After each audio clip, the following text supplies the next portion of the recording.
आज की deep dive में हम सीधे उतर रहे हैं मेवाड़ के शानदार इतिहास में। हाँ, और खास तौर पे गुहिल वंश की बात करेंगे। बिल्कुल। हमारे पास जो स्रोत हैं वो राजस्थान के राजवंशों का एक बहुत गहरा ऐतिहासिक विश्लेषण देते हैं। और हमारा मिशन है मतलब इस वंश की जड़ों को खोजना, उनके शासकों को जानना, उनके संघर्ष, उनकी विरासत, सब कुछ। हाँ। और कमाल की बात यह है कि हमारे स्रोतों में मुस्लिम इतिहासकार भी ये मानते हैं कि मेवाड़ के राणा तो इस्लाम के आने से भी मतलब बहुत पहले से राज कर रहे थे। ये तो वाकई दिलचस्प है। हाँ, तो चलिए शुरू करते हैं गोहिल से। इन्होंने करीब 566 ईस्वी में इस वंश की नींव रखी थी। अच्छा। इसका पता चलता है सामूली अभिलेख से। ये इस वंश का सबसे पुराना रिकॉर्ड माना जाता है। सामूली अभिलेख। हाँ, और इसमें वटनगर के जावर माता मंदिर का जिक्र है। हाँ। और उस टाइम की माइनिंग इंडस्ट्री का भी। अच्छा, माइनिंग का भी। फिर आते हैं बापा रावल। इनका असली नाम वो कालभोज बताया जाता है। हाँ, कालभोज। कहते हैं एक ऋषि थे, हरित ऋषि। उनके आशीर्वाद से चित्तौड़ जीता और फिर नागदा को राजधानी बनाया। और कैलाशपुरी में एकलिंग जी का मंदिर। हाँ, एकलिंग जी का मंदिर, ये बहुत महत्वपूर्ण है। बिल्कुल। तब से मेवाड़ के शासक खुद को सिर्फ एकलिंग जी का दीवान मानते आए। मतलब असली राजा तो एकलिंग जी हैं, वो बस उनके प्रतिनिधि हैं। ये उनकी गहरी धार्मिक आस्था दिखाता है ना?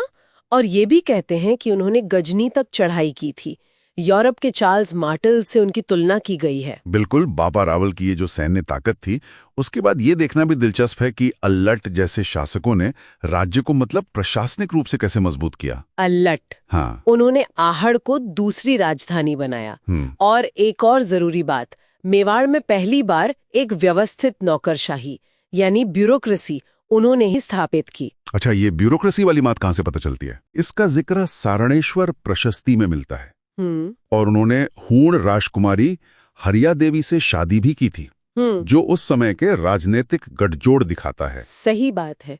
और फिर जैत्र सिंह 1227 में भूताला का युद्ध, दिल्ली के सुल्तान इल्तुतमिश को हराना। हाँ, ये कोई छोटी बात नहीं थी। बिल्कुल नहीं।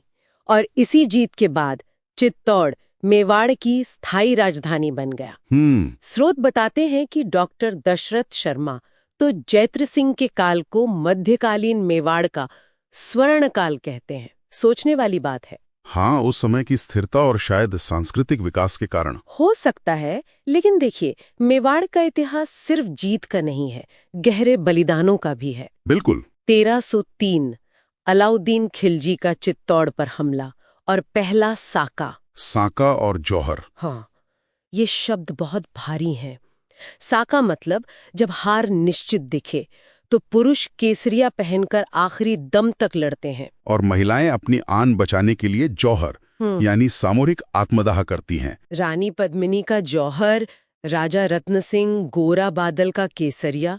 अमीर खुसरो ने ये सब अपनी आंखों से देखा और लिखा है खजाइनुल फुतूह में। और खिलजी ने चित्तौड़ जीतकर उसका नाम खजराबाद रख दिया था। यहीं से कहानी एक नया मोड़ लेती है। गुहिल वंश की एक नई शाखा उभरती है, सिसोदिया, राणा हम्मीर के साथ। राणा हम्मीर, जिन्होंने राणा की उपाधि अपनाई। हाँ, और 1326 में चित्तौड़ वापस जीत लिया। इसीलिए उन्हें मेवाड़ का उद्धारक कहा गया। मेवाड़ का उद्धारक। और एक और नाम था ना उनका, विषम घाटी पंचानन। बिल्कुल, कुंभलगढ़ प्रशस्ति में, मतलब मुश्किल हालात में शेर की तरह लड़ने वाला। ये मेवाड़ के फिर से उठ खड़े होने का प्रतीक था। फिर आते महाराणा कुंभा। क्या शख्सियत थे वो। हाँ, कुंभा का काल तो वाकई असाधारण था। 1437 में सारंगपुर युद्ध जीता मालवा के सुल्तान महमूद खिलजी पर, और उसकी याद में चित्तौड़ में बनवाया विजय स्तंभ। विजय स्तंभ, जिसे भारतीय मूर्तिकला का विश्वकोश कहते हैं। बिल्कुल। मतलब वो सिर्फ एक टावर नहीं, पूरी आर्ट गैलरी है। और स्थापत्य कला, कहते मेवाड़ के 84 में से 32 किले तो उन्होंने बनवाए। कमाल है। वो सिर्फ योद्धा नहीं थे, कला और संस्कृति के संरक्षक भी थे। संगीतकार थे, विद्वान थे, कई ग्रंथ लिखे। हाँ, उन्हें हिंदू सुरतान और अभिनव भट्टाचार्य जैसी उपाधियां मिली थीं। कुंभा के बाद महाराणा सांगा का जिक्र भी जरूरी है। हाँ, महाराणा सांगा, जिन्हें सैनिकों का भग्नावशेष कहा गया। शरीर पर इतने घाव थे उनके। उन्होंने 1527 में बाबर से खानवा का युद्ध लड़ा। हालांकि नतीजा उनके पक्ष में नहीं रहा। लेकिन उनका वो प्रयास राजपूत शक्तियों को एक साथ लाने का, वो इतिहास में दर्ज है। सही कहा। उनके बाद आए उदय सिंह। उन्होंने 1559 में उदयपुर शहर बसाया। हाँ, झीलों की नगरी उदयपुर। लेकिन उन्हीं के समय 1568 में अकबर ने चित्तौड़ पर फिर हमला किया और मेवाड़ को तीसरा साका झेलना पड़ा। तीसरा और आखिरी साका। इसमें जयमल और पत्ता की वीरता तो अमर हो गई। कहते हैं अकबर खुद उनकी बहादुरी से इतना प्रभावित हुआ कि आगरा के किले के बाहर उनकी हाथी पर बैठी मूर्तियां लगवाईं। हाँ, ये बात कही जाती है। और इसी युद्ध में कल्ला राठौड़ को 4 हाथों वाला देवता कहा गया। और फिर महाराणा प्रताप। इनका नाम तो कौन नहीं जानता। हल्दी घाटी का युद्ध 1576 सब जानते हैं, लेकिन दिवेर का युद्ध 1582 भी उतना ही अहम था। हाँ, दिवेर का युद्ध, जिसे कर्नल जेम्स टॉड ने मेवाड़ का मैराथन कहा। इसने मेवाड़ में मुगल पकड़ काफी ढीली कर दी थी। और प्रताप की सबसे बड़ी बात, उन्होंने पूरी जिंदगी अकबर की अधीनता स्वीकार नहीं की। यही उनके चरित्र की दृढ़ता थी। आखिरकार सदियों के इस संघर्ष के बाद 1615 में महाराणा अमर सिंह प्रथम, जो प्रताप के बेटे थे, उनके समय मुगल मेवाड़ संधि हुई। हाँ, इस संधि ने लंबे चले युद्धों को तो विराम दिया, पर शायद मेवाड़ की वो पहले जैसी पूर्ण स्वतंत्रता नहीं रही। हालांकि इसके बाद भी राज सिंह जैसे शासक हुए।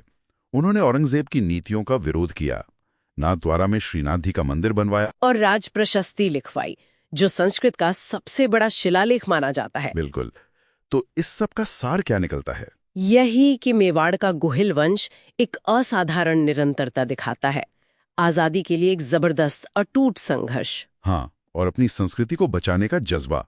बापा रावल की जीत से लेकर प्रताप के प्रतिरोध और कुंभा की कला तक, ये लचीलेपन और अपनी पहचान बनाए रखने की एक मिसाल है। ये दिखाता है कि कैसे मुश्किल हालात में भी एक राजवंश न सिर्फ टिका रहा, बल्कि कला, आर्किटेक्चर, धर्म, इन सब के जरिए अपनी एक अलग पहचान बनाए। ये सिर्फ राजाओं और लड़ाइयों की कहानी नहीं है, ये एक जिंदा संस्कृति और मजबूत इरादों की विरासत है। सही कहा। और यहाँ एक सोचने वाली बात यह है, क्या मेवाड़ की स्वतंत्रता की जो अवधारणा थी वो समय के साथ बदली, खासकर 1615 की संधि के बाद? हाँ, ये दिलचस्प सवाल है।